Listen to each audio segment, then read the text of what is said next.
We're just hearing there from Jason Cundy saying, he's pretty impressed by what Erik Ten Hag has been able to do in a relatively short space of time at Manchester United. So are you feeling likewise as enthusiastic?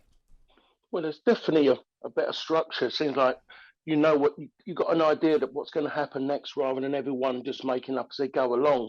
It's a massive improvement on what it was before.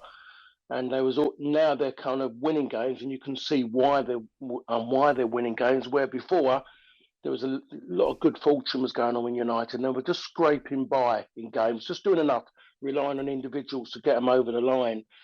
But even now, and the way everything is, even last night, if that game had stayed 0-0 at half time, I think we'd have been saying it's quite a fair result because there's nothing really going on. Two sides who weren't really doing enough to win the game, but then they get the goal, that first goal, and then once the second one goes, that's it. Forest didn't have anything left there. It was disappointing, Forest, really. They'd gone back to the way their season started, which is a bit of a surprise considering they've had a few weeks off now to get things right, because before the break they were improving. But United have still got a way to go. I mean, we can talk about them maybe, like Jason was saying, second or third.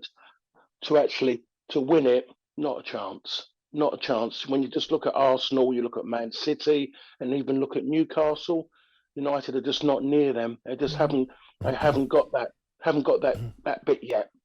What do you think they're missing to get that bit then, Paul? Striker? Because you look at the midfield and defence, and especially the form Rashford's in, you wouldn't really swap many of them players, would you? At this moment in time, Gabby, I think you're right.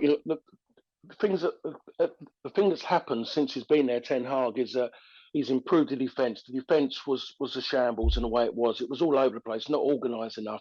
He's gone out and he's been able to improve the midfield. The midfield is definitely improved, and it's got a lot better since Casemiro started playing regularly. And you can just see the way he's growing into it now. And you can see why United, of all their players, Casemiro is a steal at this moment in time for what they've gone and paid for him. But the biggest problem they've got is in that front line. There's nothing really consistently happening in that front line, and they need somebody who knows how to be a centre forward. We can talk about somebody's going to score goals, but you don't go and find them in January generally.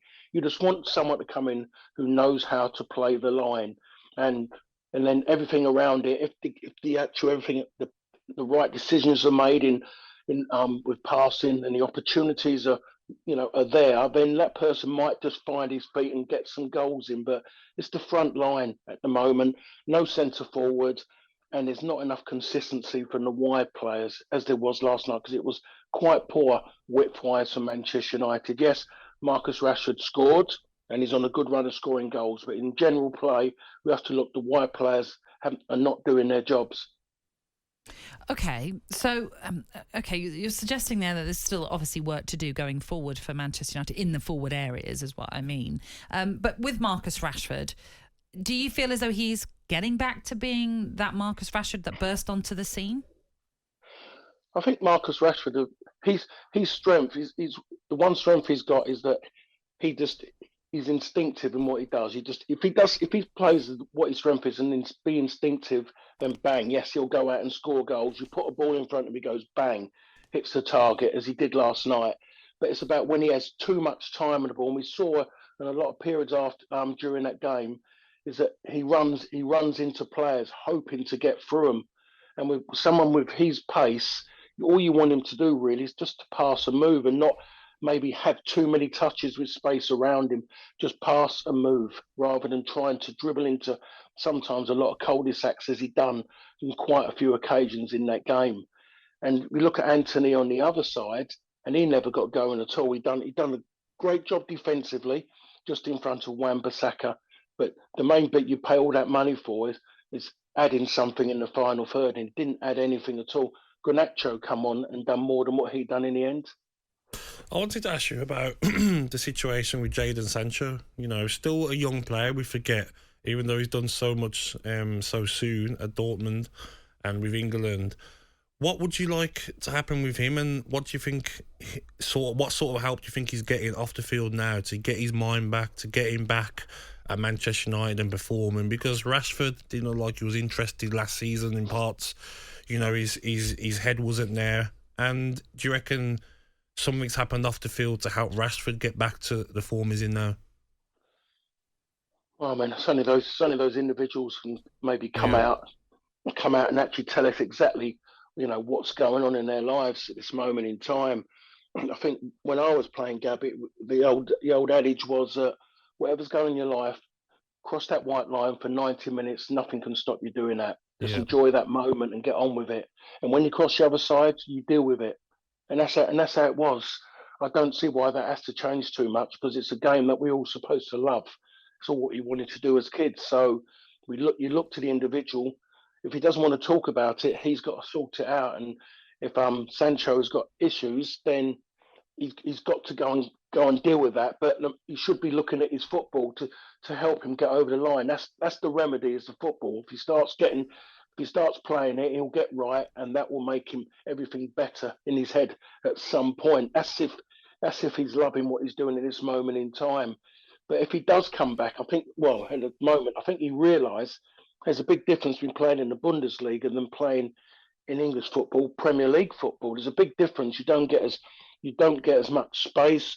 You don't get every team playing high lines for you to run in behind. You have to pass the ball a lot quicker rather than holding on to it and 3, 4, 5 touches, because all of a sudden you'll just get groups of players around you and there'll be no holes or avenues to run down.